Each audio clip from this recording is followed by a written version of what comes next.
In 1968, 26 people gathered at a remote location in the high desert of Southern California to engage in a newly designed form of contemplation. Its sole purpose? To bring the participants to direct knowing of the self, in short, an enlightenment experience. One of those attendees was 23-year-old engineer Ed Riddle. At this first Enlightenment Intensive, as they are now called, Ed had a deep, direct experience of his true nature. Since then, Ed, also known as Edrid, has been driven by a profound desire to experience the truth of who and what he is, and to become directly aware of the fundamental nature of life. Taking intensives, he had many more enlightenment experiences of what he is, who he is, what life is, and what love is. Edrid has gone on to master enlightenment intensives for over 30 years, helping many people around the world to have their own enlightenment experiences. Edrid joined me, Shari Bernson, in Boulder, Colorado, for a conversation about enlightenment and its impact on relationships and connecting deeply with another.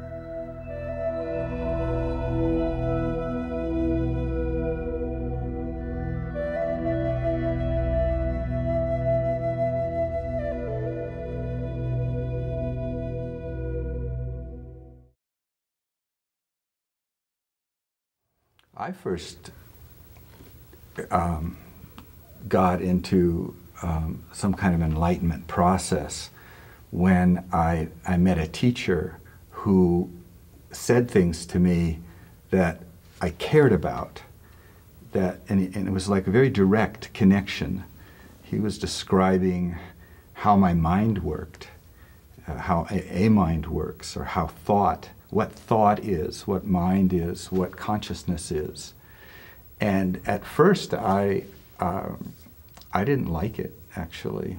I resisted it a lot. Personally, I just thought he was full of it. And, but I kept going because I was kind of curious. It was just this little place in Newport Beach, California, and this man was just was talking about these enlightenment topics. And so I had a friend, a dear high school friend, and he and I would sit in this coffee shop in Riverside, California, and argue about it. And we just get into it. We just argue about, that can't be true, this could be, you know, and we just digested this stuff. We really got into it.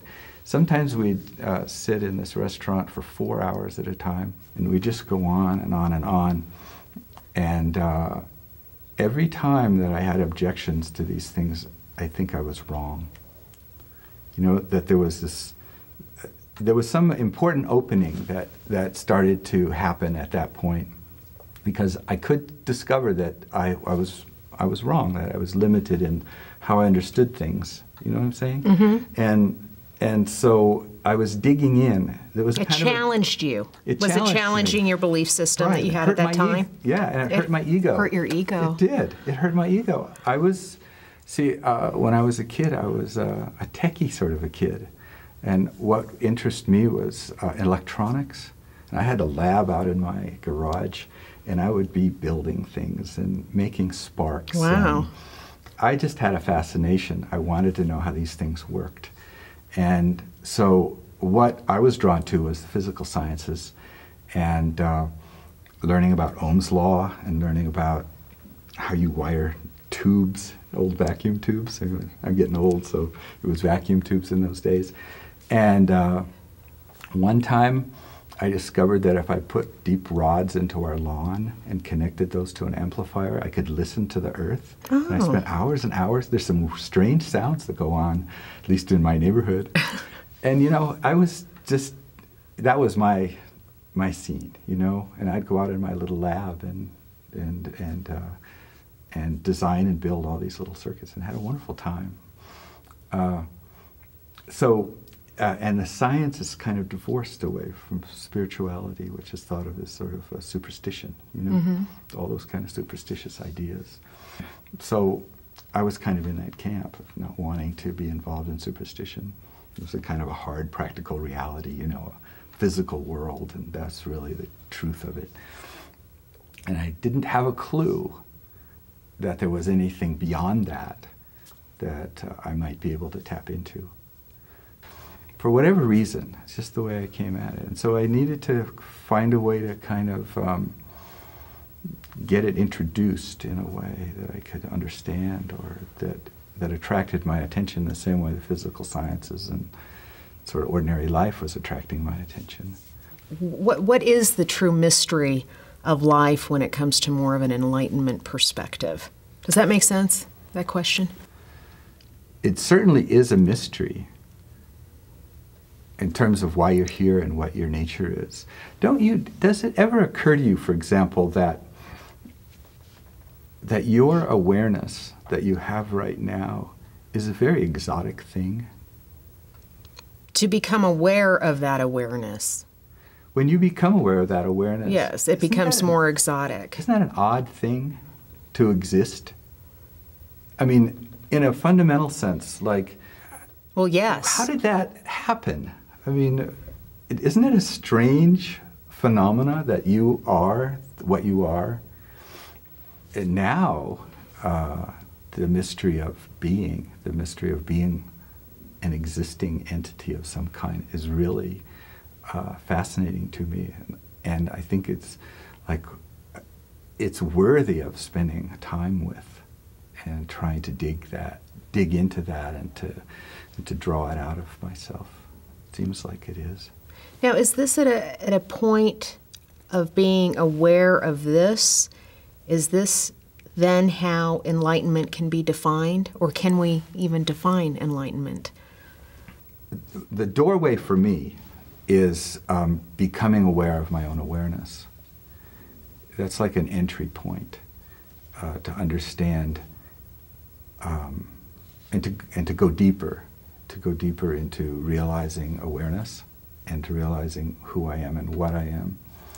The doorway is to actually detach my awareness from what I'm being aware of for just enough time to get a hint at awareness itself. And I model it as awareness being aware of itself, pure awareness being aware of itself, to just become really familiar with that. And then out of that comes enlightenment. It's the light of consciousness. It's the light of knowing. It's a pure knowing of, I don't know, it's really hard to put into words because the concepts are so hard to deal with. Do some of the Eastern religions deal with this concept a lot more than some of our Western religions? Yeah, like Buddhism is the religion of enlightenment. It's all about this guy Buddha who sat down and got this enlightenment experience and then spent the next 40-something years describing it. It's the most documented enlightenment on earth. What is truth? These are tough questions. I know there's this kind of truth that is like, how many nickels do you have in your pocket? And if there are really 3 of them in there, and you said 3, that would be the truth. There are 3 nickels in my pocket. That's the truth, right? I mean, it's not mystical at all. It's just this truth. And we all live on that level of truth. But there's another kind of a level of truth, which is, or not a level of truth, I don't know what that means, but another way of taking the truth, which has to do with what's a nickel, or what happens in that moment when we know that we have a nickel in our pocket or 3 nickels in our pocket. What happens internally in the moment of becoming conscious of something directly, and how much of that is illusion and how much of it is reality. And as you begin to investigate that, it really destabilizes your head, because it's like reality is this nice firm thing in a way. Mm-hmm. It's like, well, it's reality, you know, we trust reality. But as you get into enlightenment process, it's like, it's not all that clear. Mm-hmm. What part is just being made up in your mind and which part is real.